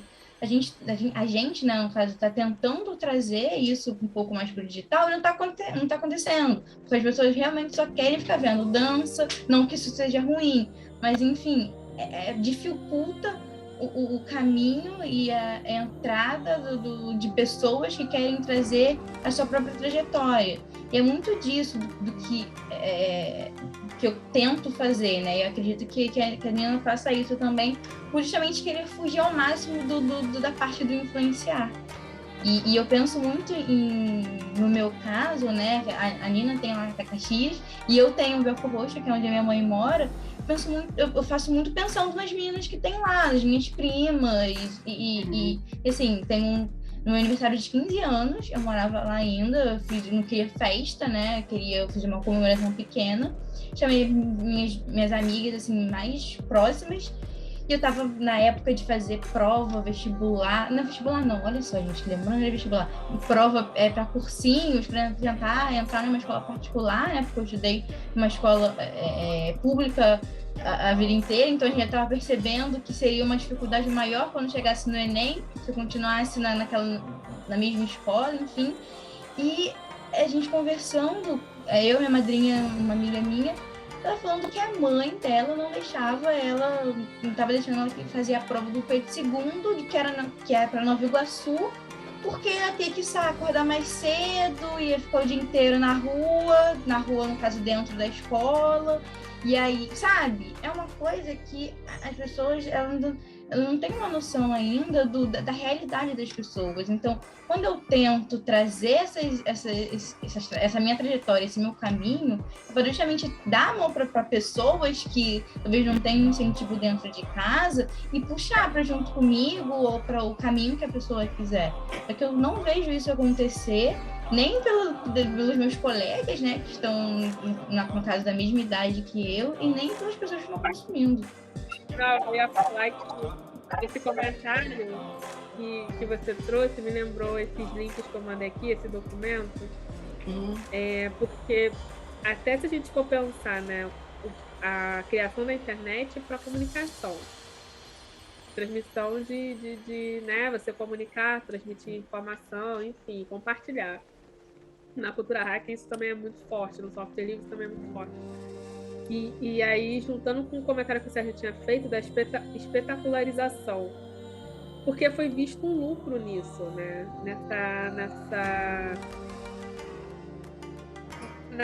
Na internet, na comercialização do que é conteúdo. A gente é conteúdo hoje. A gente faz parte disso. O que a gente posta com tudo é conteúdo.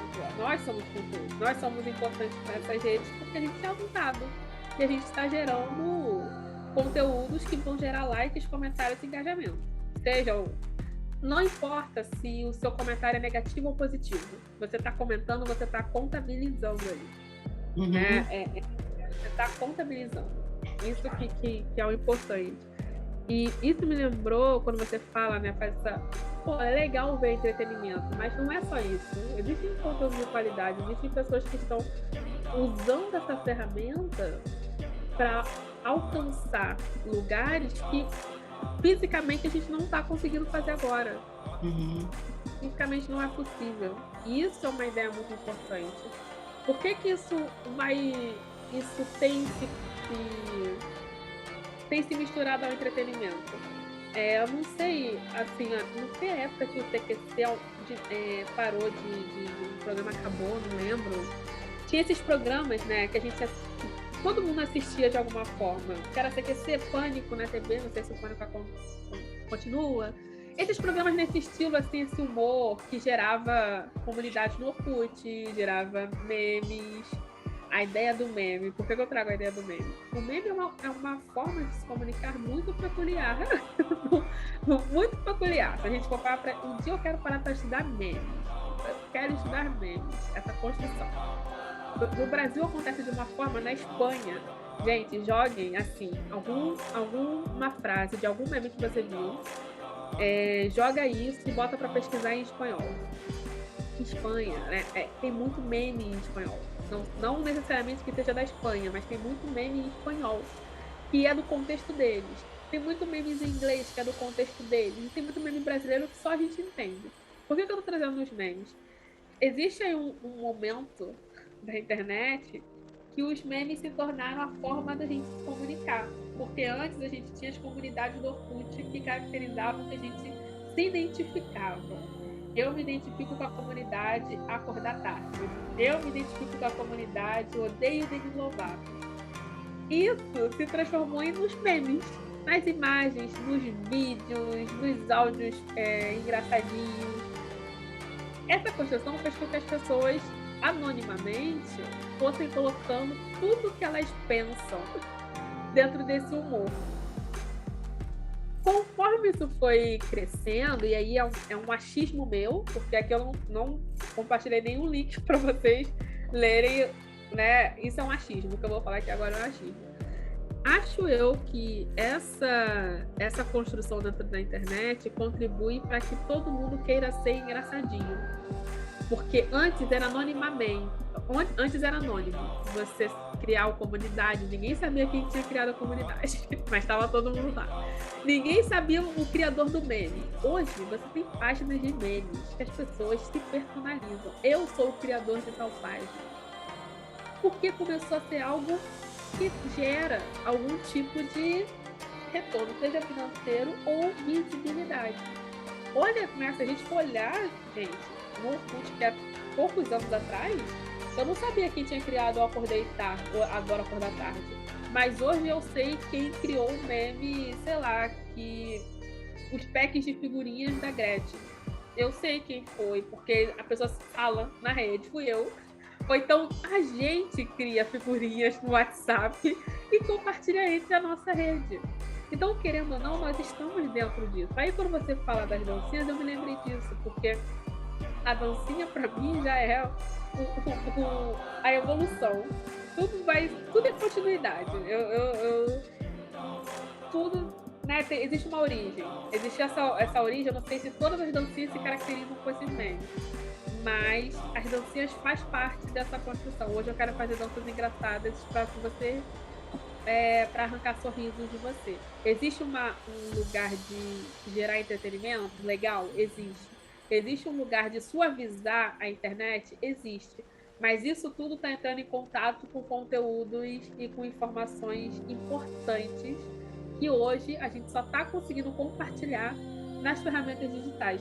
Só que as ferramentas digitais que a gente tem, as redes sociais, elas não estavam preparadas para isso. Elas estavam preparadas para engajar, talvez, conteúdos que não coloquem responsabilidades nela. Conteúdos que você vai precisar colocar responsabilidade em algum nível para as redes é perigoso para eles. O que eu quero criar, é o livre, né? Tem muita ideia americana em alguma gente. Você tem o livre-arbítrio. Você vai escrever o que você quiser, você vai compartilhar o que você quiser, você vai receber a crítica diante daquilo ali. Eu não vou me meter. A moderação vai moderar de forma muito neutra.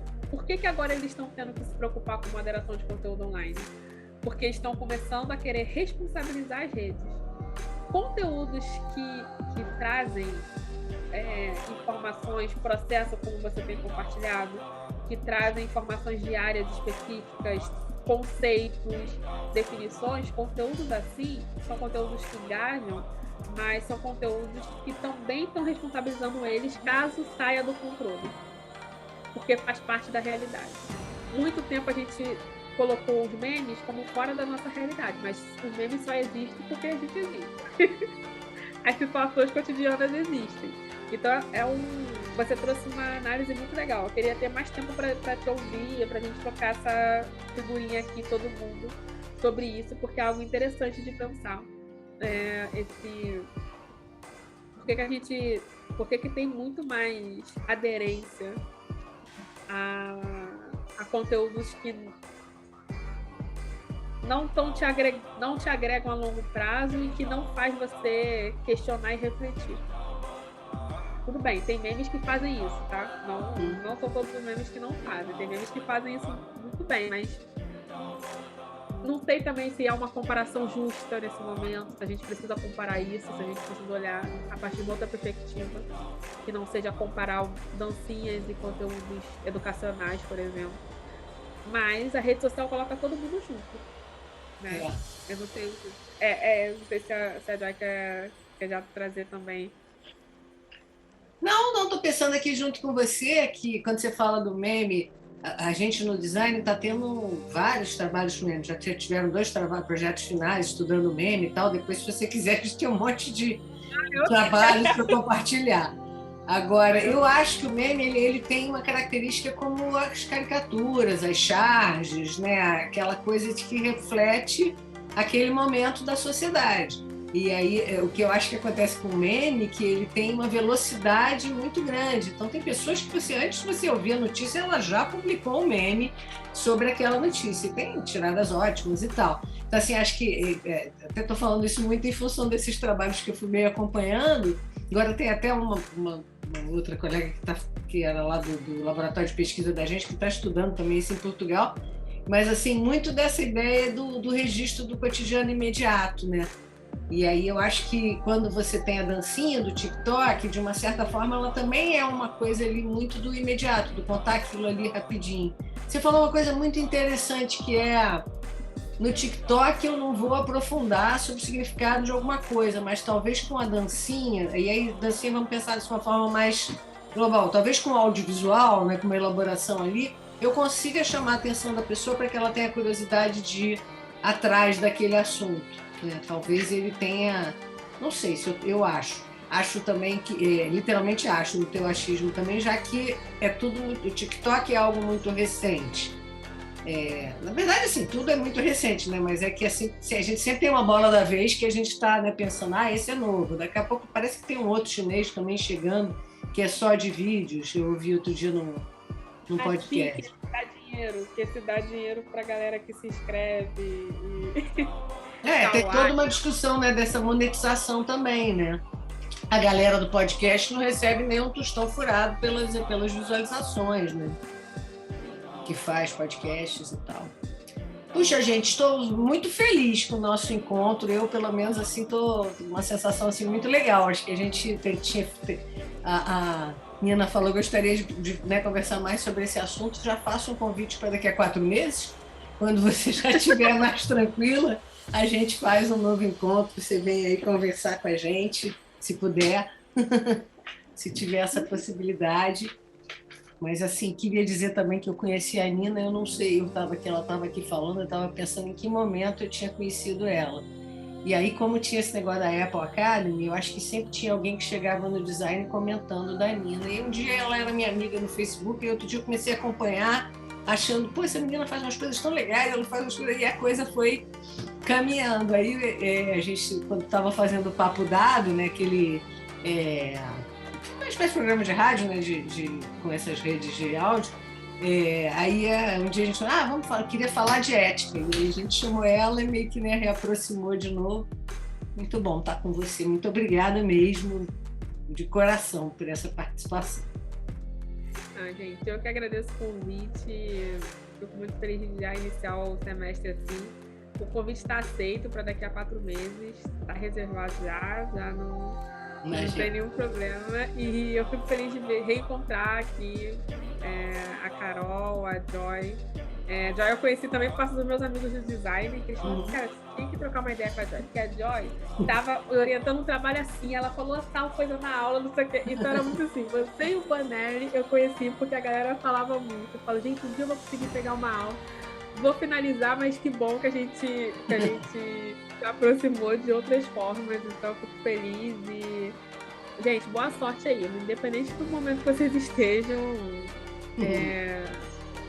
se continuem se cuidando com a máscara, se for sair, o álcool em gel, o Átila falou que não serve mais, mas continuem usando sim, né, porque eu sei lá, continuem se cuidando, se vacinem, pelo amor de Deus, e qualquer coisa, só falar, assim, Carol, torcendo muito aí pra saber os seus próximos passos e qualquer coisa, você sabe que eu tô no Telegram, então pode espalhar pra galera aqui da live o Telegram, o WhatsApp vocês não vão me achar. Mas no mais, assim, obrigada pelos questionamentos, pela conversa e enfim, por tudo aqui hoje. Muito bom, obrigada. Muito bom, obrigado, valeu. Obrigado, valeu. Muito sucesso aí nesses teus próximos 4 meses, que você consiga fechar feliz aí as atividades que estão na bola da vez. Muito obrigada. Obrigadão. Gente, depois. Boa noite, bom fim de semana para vocês, que já estamos quase lá.